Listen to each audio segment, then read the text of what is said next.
Hello po mga kababayan, balik po tayo. Pag-usapan po natin itong si Lacson kasi napapansin ko, kung hindi pa ninyo napapansin, ay para siyang kumbaga ay nag-aabogado, nagiging investigador, at nagiging judge pa. Kasi mukhang gusto na niyang linisin itong si Bongbong tungkol po dito sa in-expose ni dating Congressman Saldico. Papakinggan po natin yung video niya at pakinggan po ninyo siya kung paano. Parang gusto niya. Hindi ko po alam kung ito ay sinadya, yun talaga ang gagawin niya, o nadulas lang. Kasi sabi niya, how can you insulate the president? Parang gusto niyang i-insulate. Talaga lang, pakinggan po ninyo. Kung mali ba yung pagkakadinig ko, pakinggan nyo, panoorin nyo. Kasi iba na po yung nakikita ko unang-una, mga kababayan. Unang-una, nung lumabas, itong in-expose ni dating Congressman Saldico, ang daming nagdepensa agad. Hindi EI daw po yan. Hindi naman daw po, wala daw pong probative value yan. Dapat daw yan ay umuwi siya. Dapat daw siya, kailangan daw under oath. Ang dami po nilang sinasabi. Bakit daw sa NEP? Bakit daw sa BICAM? Bakit daw hindi sa NEP? Mga kababayan, ang dami po nilang sinabi, lalo na to si Lacson, na parang napaka-defensive po talaga. Tapos pagdating dito, siya mismo umamin, mayroon talagang 100 billion na nasa BICAM na in-insert. Kaya lang, hindi naman daw pala kay Bongbong. Ito mga kababayan, pakinggan nyo na lang. At isa pa, di ba? Talagang parang talagang hindi mo maintindihan ito si Lacson eh. Kasi ang ginagawa niya, hindi ko dinidepensa ng pangulo ha. Pero lahat ng kilos niya para siyang nagsenador lang ng administrasyon ng House of Representatives ni Bongbong at ni Martin. Lahat ginagawa niya. Kumbaga ma-shield lang itong mga to. Di bali na yung mga senador. Bahala kayo. Di ba? Una, diniscredit niya si Master Sergeant Gutesa, di ba? Hindi niya tinigilan eh. Di ba? Pinaimbestigahan pa niya, di ba? Tapos ito naman, kay Saldico, ay ganun din, diniscredit na rin niya. Parang nauuna talaga siya. Hindi ko po alam kung ano talagang motibo nito, tao na to. Tapos siya pa rin, ang Blue Ribbon Committee Chair, samantalang kitang-kita na yung pagkabayas mo. Diba? Ito po, pakinggan yung mabuti.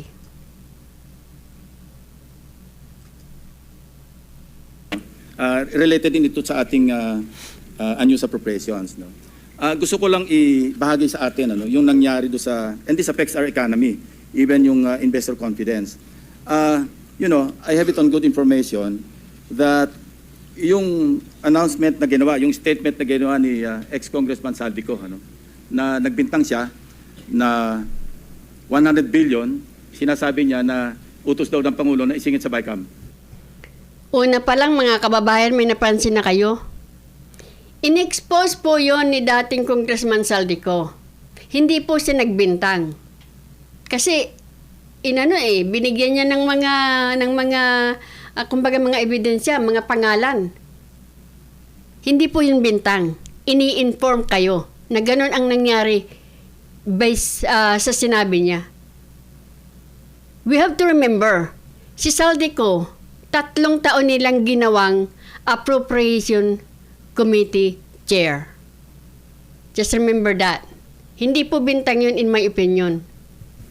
Your Honor and I both know that the 100 billion, and we went over, I know na, both of us went through the list independently or separately. So silang dalawa, si Soto at siya, kumbaga, nag-imbestiga sila, tiningnan nila. Diba? Silang dalawa lang. Kami lang, Your Honor and I, na tiningnan nila Yung kumbaga yung listahan. And you and I agree na totoo yung listahan Oo. ng 100 billion pesos. Talaga nasingit sa BICAM. But, yung Akala ko ba sabi mo imposible? Bakit sa BICAM? Hindi na lang sa NEPS. Di ba sabi mo common sense lang? Di ba? sinasabi ni Saldico on social media as posted na nag-deliver siya ng 25 billion representing the 25% commission di umano para kay Presidente, that I will attest na hindi totoo. No? Oh, Yun talaga absolutely untrue or false. Ano? I will attest na hindi totoo.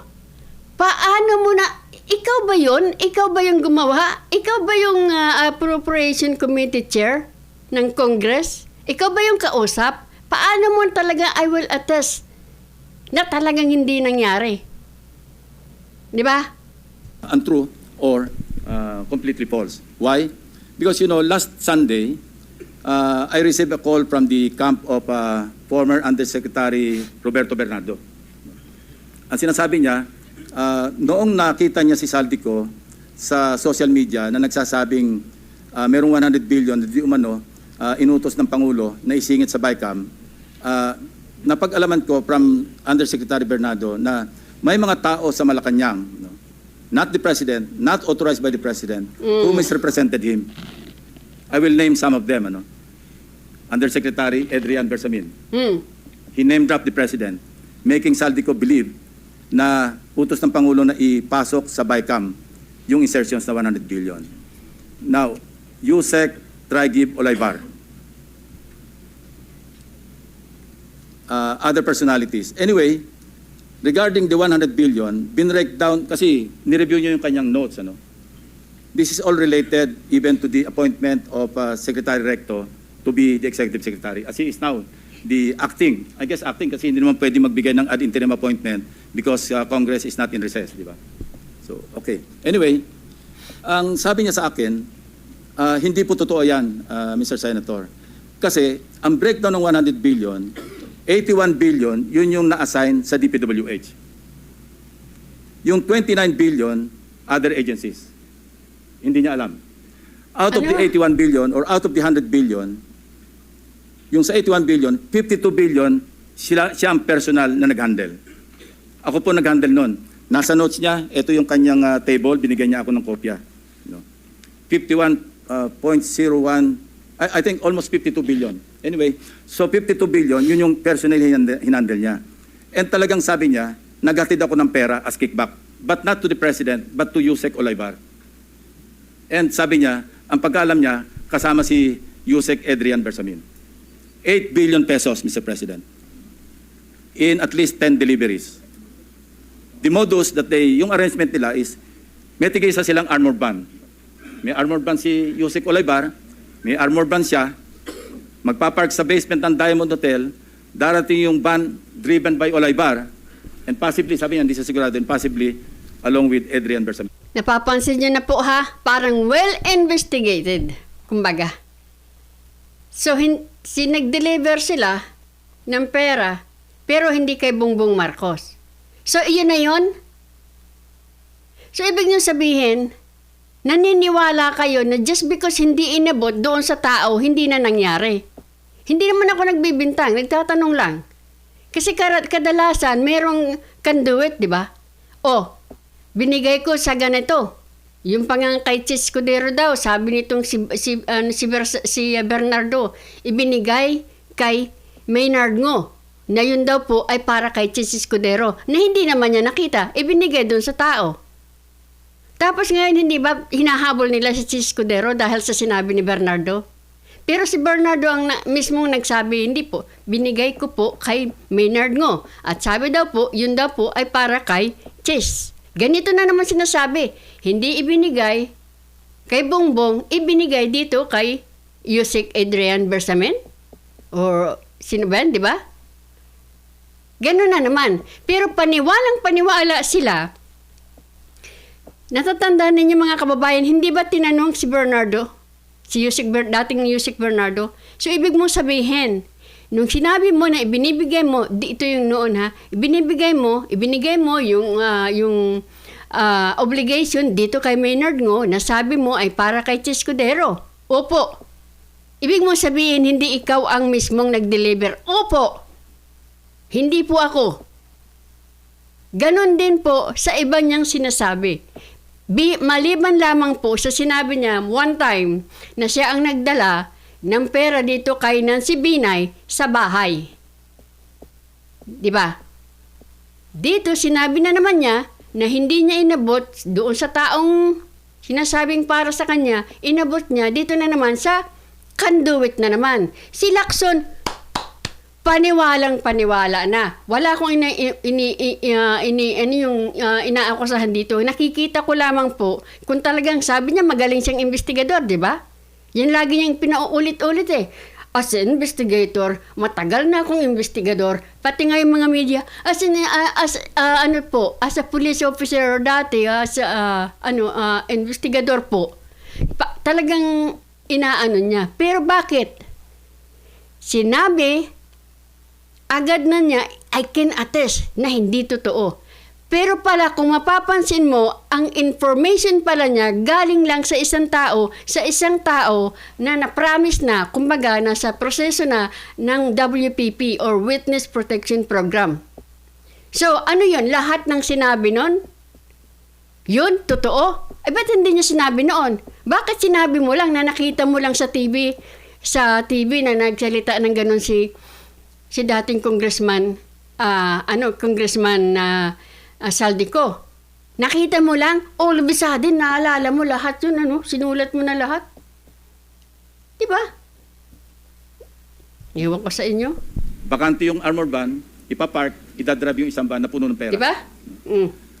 Ranging from 800 million hanggang 2 billion. Umabot ng 2 billion only because sometime in March, yung kanyang date na sinasabi from, I think, March hanggang April, yung delivery. Very good nga raw siya, sabi ni Yusek Alaybar, kasi nakakapag-deliver.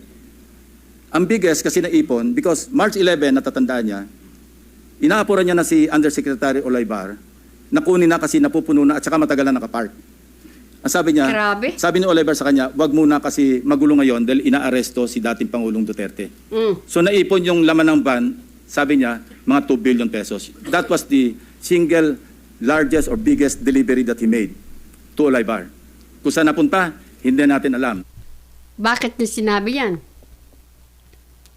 So far, parang tugma-tugma, parang inimbestigahan talaga.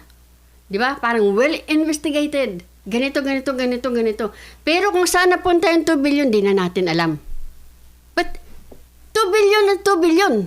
2 billion is 2 billion, hindi na ninyo alam. Hindi mo hinanap. And by the way, inimbestigahan niyo rin ba yung brown bag na pinanggalingan daw ng listahan na nanggaling kay Bongbong?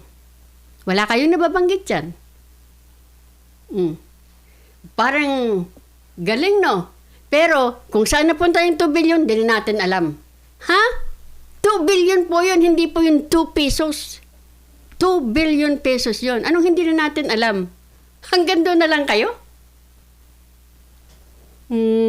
But personally, he knows or he knew that, kasi personally, nagpapalit sila, amounting to 8 billion pesos. 1 billion, he delivered to Secretary Bonoan.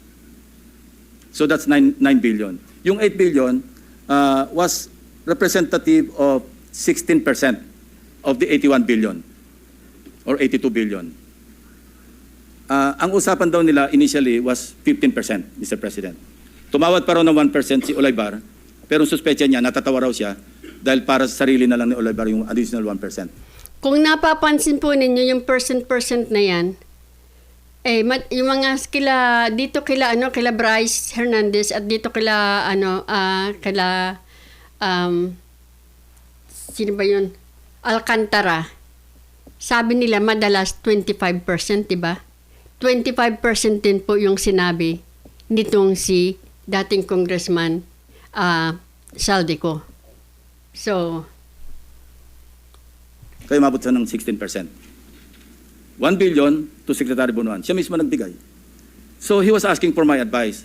Ang sabi ko sa kanya, wow, can you put it in your own handwriting? And I'll see to it that it will reach the President. Isipan mo. But I took notes. When he was narrating what he was about to write down, I'll see to it. Put it down. Isulat mo. I'll see to it na makakarating sa presidente. Para namang, paano yung gulatan? Di ba? Para namang, di kayo nag-usap? I was taking notes together with my 2 lawyers. He was also with his lawyer. So, and that happened. The president received the handwritten narration. No? Ang sabi niya nga rito, eto, meron akong notes dito eh. Sabi niya, last quarter ng 2025, most likely during the last days of October or early November 2020, ano to? Last quarter. Yusek Traigib requested for list of projects. Siya nagpe-prepare eh. Of course, along with Yusek Cabral kasi si Undersecretary Cabral naman ang tinatas ni Secretary Bunuan na mag-prepare ng listahan. Ito nga yung awkward, Mr. President, and we want to correct this. Ano? Bakit nauna yung funding, saka palang maghahanap ng items? Di po ba dapat may items nang galing sa RDC bago po poduhan? Complete with program report, complete with planning. Pero ito po, nauna pa yung pagpopondo, saka palang hahanapan ng items na ililista sa NEP. Remember, bukod pa po ito, dahil ito, GAA na ito eh, BICAM na ito eh. And mind you, even during the NEP, anyway, mamaya ako na itakil yun. Ito yung sinabi niya rito. Ito, sinabi niya na si Traigib Olaybar prevented him from disclosing details on the 52 billion to Secretary Bunuan. Ayaw pa sabi raw, Mr. President. Tapos, sinabihan siya ni Yusek Traigib Olaybar na si Secretary Bunuan asked Executive Secretary Bersamin several times, sino ba magpapacilitate itong 52 billion? Of course, isasama sa BICAM, paano ito re-release? Sino magpapacilitate? Ang sagot ni ES Bersamin sa kanya, we will take care of it. Sila na raw ang bahala. Sinong kung sila? paano ayusin yung 52 billion. Now, I'm not defending the President, Mr. President. Ayan na naman. But in fairness to him, yung list of projects, yung 100 billion, initially naka-FLR lahat yun eh. Pinapatrack ko ngayon sa aking staff kung ilan yung na-release out of the items on FLR or PISARO for issuance of SARO. Hindi pa namin alam. But initially, kasama sa nabito sa 194 billion ng ating Pangulo, 1.15 billion pesos worth of projects. Andito yung listahan ng projects. May lista rin ng, nakita ng mga staff ko ito, pero may listahan din si Bernardo nito. Kung alam ni Pangulo, at siya nag-utos na mag-insert ng 100 billion sa GAA, sa BICAM, bakit niya ibibito? Yan din ang observation ni Your Honor, di ba? Sabi niyo rin, because you also examined. While you were examining respecting the 2025 GAA, we were also busy inspecting. No, hindi naman tayo po nag-coordinate, but our findings are practically the same, di ba? It's the same, Mr. President. Same. Wow. Ito yung tatlong items no, na nabito. Saldico list vetoed items. GAA, Volume 1C, page 849. Construction of cruise port and facilities package, Puerto Princesa City, 250 million. 800, page 822. Construction of multipurpose building, Government Center, Barangay Gadani, Tayum, Abra. Page 322. Construction of riverbank structure including irrigation system, integration of along Polo River at Sitio Lawaan, upstream, right side, Mall Wall, Cebu, package 3, 100 million. Total, 1.15. Yung gusto kasi ng iba, paniwalaan natin na sa Pangulo ang nag-utos mag-insert. But it doesn't make sense to me, Mr. President. That's why I'm trying to explain this to our colleagues and to the members of the DBCC family para maliwanagan naman natin, and in the presence of the media, maliwanagan naman natin na hindi kasama ang Pangulo. Kasi, yan, common sense. Siya nag-utos, ibibito niya. Alam mo, Lacson, sinasabi mo common sense. Sabi niya kanina, it doesn't make sense. It doesn't make sense to you. But it doesn't mean that it did not happen. It doesn't make sense. Common sense. You're talking about 1 billion eh. We're talking about 100 billion here. Diba? Tapos sinigurado mo na, sabi mo, I can attest na hindi totoo yan. So, basically, inabsuelto mo na yung tao. Diba? Siya nag-utos, i-FLR niya. Interjection, Your Honor. Yes, sir. Just for clarity. The handwritten letter was given to the President yesterday. Yung dalawa na yan talaga. I think Monday, Mr. President. Yesterday. And at 2 p.m. And thereafter, he asked There for were the- resignations. He asked for the resignation. In this case, Wow. Mr. President, Dahil sa sulat. Dahil sa sulat, sinabi niya kay Roberto, dating Yusek sa DPWH, Roberto, isulat mo. I can assure na mapaparating yan sa presidente. Yun, dahil sa sulat na yon, ayun, nag-resign si Amina Pangandaman at itong hindi ko alam kung dahil sa sulat na yan, nag-resign si Amina Pangandaman at si E.S. Bersamin. Wow. this resignation is a euphemism for firing. Yeah. Right, thank you. You know, Mr. President, the President is Ito. a very kind-hearted person. Very kind-hearted person. Yan mga kababayan, ito na po ang narrative nila. Kung mapapansin po ninyo, sumasakay na sila. Dahil mabait ang presidente, hindi magagawa to. Dahil mabait ang presidente, ginagamit siya. Dahil mabait ang presidente, yan, nandun na po sila ngayon.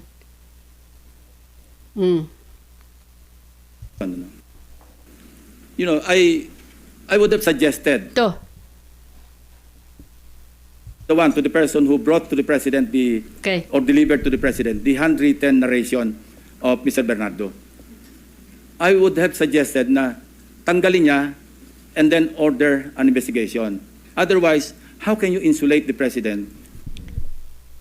Ang sabi niya, I would have suggested na tanggalin niya. Kumbaga parang, tanggalin lang, hindi yung paresignin ng courtesy resignation. Tanggalin niya and then mag-imbestiga. Otherwise, paano mo mai-insulate ang presidente? Nadulas ba yun? O yun talaga ang plano nila? Yan. Courtesy resignation. Ulitin natin.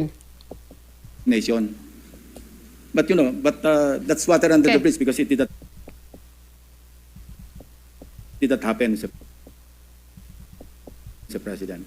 And I will still strongly suggest that an investigation is in order. Because, you know, you cannot, just fool around and because it did not happen, Mr. President. And I will still, that the President is a very kind-hearted person. You know, I would have suggested to the person who brought to the President or delivered to the President the handwritten narration of Mr. Bernardo. I would have suggested na tanggalin niya and then order an investigation. Otherwise, how can you insulate the President kung courtesy resignation? But Paano mo mai-insulate ang presidente kung courtesy resignation? Kumbaga para sa akin, kung intindi, yun po ba ang intindi nyo rin? Na dapat tinanggal nyo, tapos paimbestigahan. Kasi yung courtesy resignation, paano mo mai-insulate ang presidente? So, iyon pala ang plano ninyo, i-insulate talaga siya. Oh. that's water under the bridge because it did not happen, Mr. President. And I will still strongly suggest that an investigation is in order. Because, you cannot, just fool around and So, misrepresent the President. The President of the ito mga kababayan, parang pinipili talaga na talagang misrepresented lang daw po itong si Bongbong Marcos. Pero mga kababayan, presidente yan. May intel fund yan. May confidential fund yan. Sa ibig mong sabihin, ganyan talaga kahina si Bongbong na napapaikot siya ng mga undersecretary pa naman. Di ba?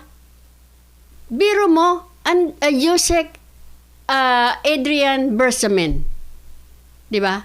O, nandyan pa meron pang Trigive dyan, meron pang Oliver dyan.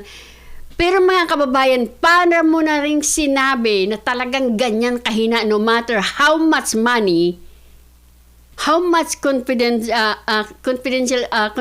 fund you have, intelligent funds you have, talagang ang hina mo dahil kahit mga Yusek napapaluston ka, nagagamit ang pangalan mo.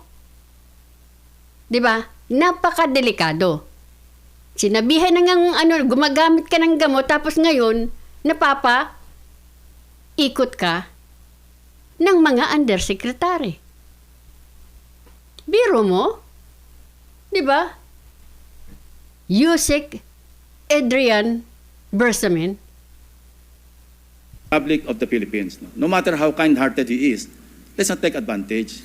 Yun po yung nakakasama ng Ayan. Let's not take advantage. Nasasamaan ang loob ni Lacson. Sabi niya, let's not fool around. Wala po yan. Hindi po dapat nagpo-fool around. Money po yan. Pera yan. Bilyones. No one, in my opinion, is fooling around Bongbong Marcos. Either alam niya o hindi niya alam, lalong delikado kang presidente. Na ninanakawan ka under your nose. loob. Ito pa yung aking notes. Diba? Sinabi niya, narinig niya si Saldico. Ito, I heard Saldico's statement that he delivered 25 billion to President Marcos and Speaker Romualdez, representing the commitment for the 100 billion. This could not be true because I handled the 52 billion pesos and I caused the delivery of the commitment for the 52 billion to Yusek Traigib Olaybar. Personally, Mr. President. Yun na naman, di ba? So let this be a lesson to everyone, no? To all of us. You know, sometimes kala mo lulusot ka, Yun nga, tama. pero sooner or Speak later, for yourself. it will catch up with you. Correct. Especially if you do it habitually. Correct. Who would know that the President would include in his zona, mahiya naman kayo? Habitually, remember, kaninong habit ang pagsisira o didiscredit ng information ng isang tao. Diba? Una, binanatan mo si Master Sergeant Cotesa, pati si Senator Marcoleta, pati na rin sila kung ano-ano, pati yung brand ng bag, 'di ba? Pati yung affidavit niya. Dumating si Saldico, pati si Saldico.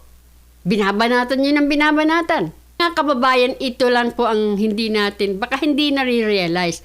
Unang-una, kaya po binabanggit, 'di ba sabi ni dating Congressman Saldico, mayroon akong ebidensya.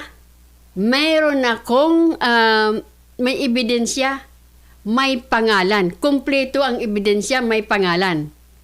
Bakit niya ginanon niyang pinagsabi natatandaan ninyo sinabi ni Saldico? Una, tinawagan siya ni Amina Pangandaman. Gustong mag-insert daw itong si Bongbong Marcos ng 100 billion sa BICAM. Pangalawa, sabi niya i-confirm mo dito kay Yusek Adrian Bersamin. Kinonfirm naman ni Saldico.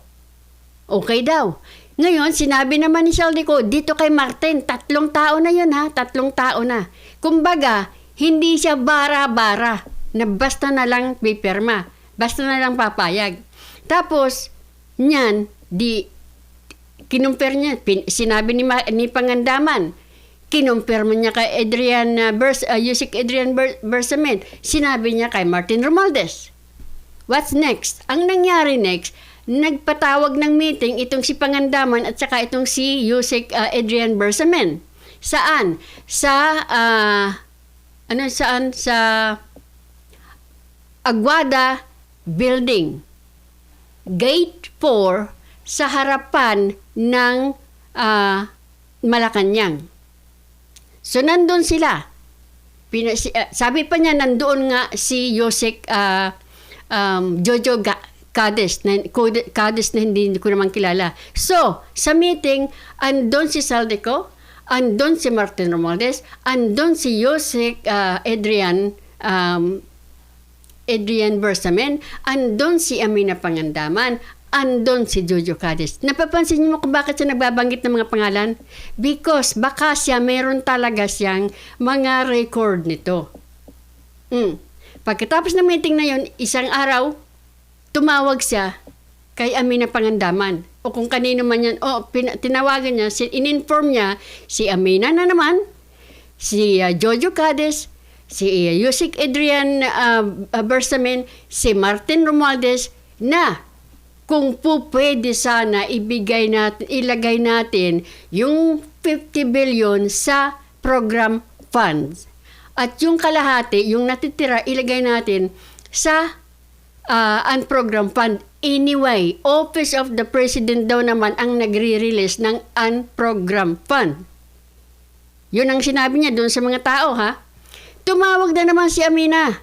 Sinabi niya, ang mensahe daw ng Pangulo, ipasok nyo yan. Dahil ipinangako daw sa kanya yon ni Martin Romualdez, hindi pwedeng baguhin. Kaya nga, sabi ni Saldi, parang kang utos ng hari, hindi pwedeng mabalik. Ngayon, sinabi na naman niya ito kay Martin Romualdez. Ang sabi ni Martin Romualdez, wala tayong magagawa. Kaya sabi ni dating Congressman Saldico, nagtataka ako kung bakit sasabihin itong si Presidente na hindi niya makilala ang budget samantalang lahat ng tatanggalin o lahat ng babawasan at dadagdagan sa bawat ahensya ng gobyerno ay humihingi si Secretary Amina Pangandaman ng approval sa Presidente. Yun mga kababayan. So kaya ko to sinabi dahil meron siyang gustong ipalabas na mensahe dito. Kompleto siya. 'Di ba? Chronological nga po yung kanyang pagsabi. Sinabi niya 3 araw later, 1 day later, blah blah blah. Paka siya ay meron talagang bawat kilos. 'Di ba? Pinipicturean daw. Nakita niyo yung picture ng isang mga malita. Hindi ko po alam kung yun ay kung totoo yun ha, na nandun yung mga malita at nandun yung picture ng pamilya ni Martin. Meron tayong nakita na mga malita na mapapansin mo dito sa tabi, maliit lang, nakalagay doon March 11, 2025, noong inaaresto si Tatay Digong. Nakita po ninyo may date. Diba? So tama doon sa date na nakita natin, tama din yung sinabi ni Lacson na wag munang kunin ang pera ngayon kasi inaaresto. 'Di ba? Hindi nyo alam kung anong meron si Saldico. Kaya ngayon, siguro pinapakuha nyo na dahil talagang maraming alam si Saldico. 'Di ba? So ikaw, Lacson, unfair po 'yan na ginagawa mo na ikaw ay chairperson ng Blue Ribbon Committee. Pagkatapos ganyan na inaasal mo, nagkakaroon ka na ng bias. Parang ina-absuelto mo na ang daming mga taong hindi mo tinatanong. Ang daming mga taong hindi mo pinapatawag. At okay ka lang ng okay sa lahat ng gustong gawin ng House of Representatives. Meron ka, sabi mo, mayroon akong iimbitahan na magugulat kayong lahat.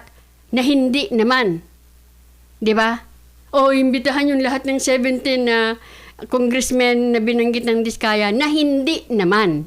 Dahil sabi ni Speaker D, lahat okay sa'yo. Pero sa palagay ko, kung iba lang yun ang hindi pumasok dyan, kahit congressman pa siya, sigurado, may masasabi ka. Ni hindi mo binabanggit si Eric Yap. Nakikita mo ninyo. Pero hindi bali na. Yung mga senador, bahala sila. Ipakulong ninyo. Wala kang sinasabi, di ba?